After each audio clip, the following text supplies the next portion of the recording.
Bonjour, Le Petit Prince, chapitre 5.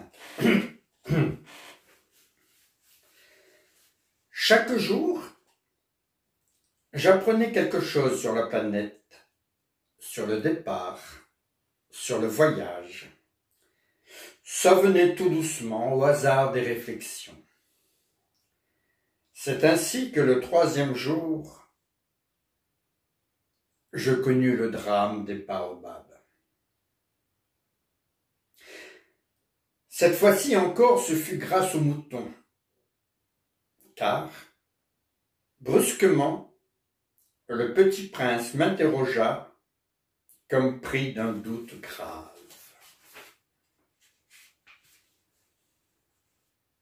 C'est bien vrai, n'est-ce pas, que les moutons mangent les arbustes?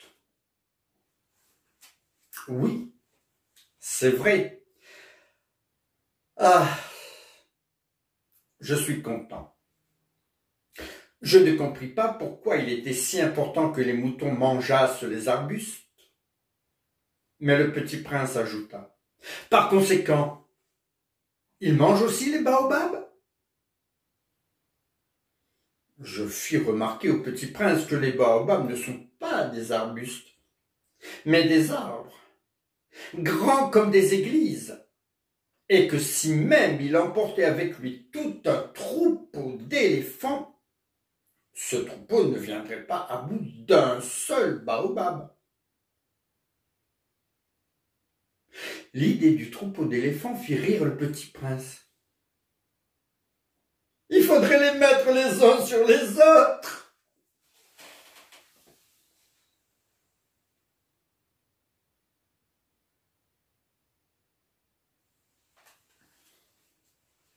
Mais il remarqua avec sagesse: les baobabs, avant de grandir, ça commence par être petit. C'est exact. Mais pourquoi veux-tu que tes moutons mangent les petits baobabs? Il me répondit: ben voyons, comme s'il s'agissait là d'une évidence. Et il me fallut un grand effort d'intelligence pour comprendre à moi seul ce problème. Et, en effet, sur la planète du Petit Prince, il y avait, comme sur toutes les planètes, de bonnes herbes et de mauvaises herbes. Par conséquent, de bonnes graines, de bonnes herbes et de mauvaises graines, de mauvaises herbes. Mais les graines sont invisibles. Elles dorment dans le secret de la terre jusqu'à ce qu'il prenne fantaisie à l'une d'elles de se réveiller. Alors elle s'étire et pousse d'abord timidement vers le soleil, une ravissante petite brindille inoffensive. S'il s'agit d'une brindille de radis ou de rosier, on peut la laisser pousser comme elle veut. Mais s'il s'agit d'une mauvaise plante, il faut arracher la plante aussitôt, dès qu'on a su la reconnaître. Or, il y avait des graines terribles sur la planète du Petit Prince. C'était le graine de baobab. Le sol de la planète en était infesté. Or, un baobab, si l'on s'y prend trop tard, on ne peut jamais plus s'en débarrasser.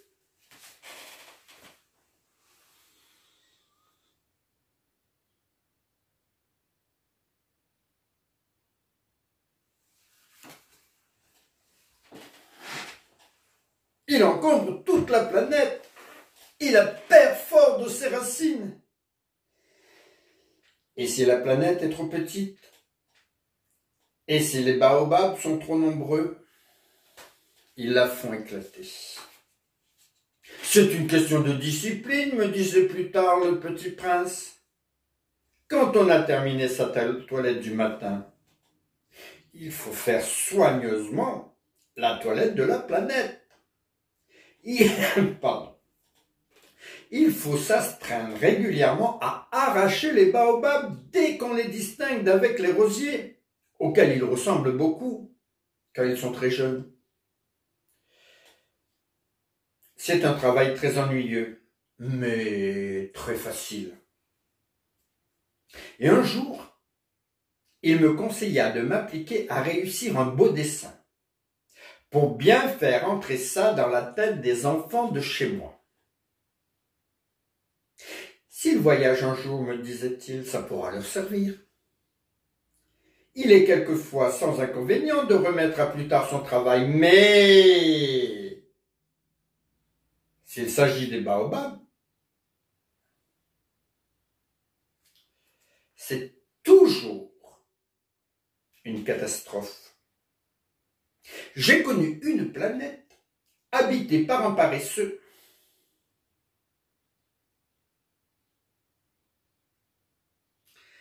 Il avait négligé 3 arbustes. Et sur les indications du Petit Prince, j'ai dessiné cette planète-là.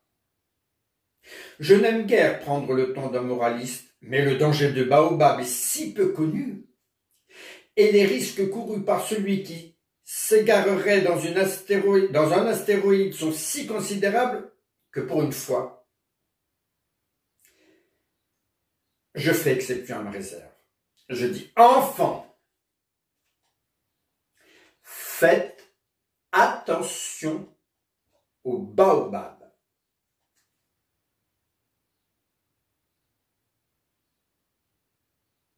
C'est pour avertir mes amis d'un danger qu'ils frôlaient depuis longtemps, comme moi-même, sans le connaître, que j'ai tant travaillé ce dessin-là.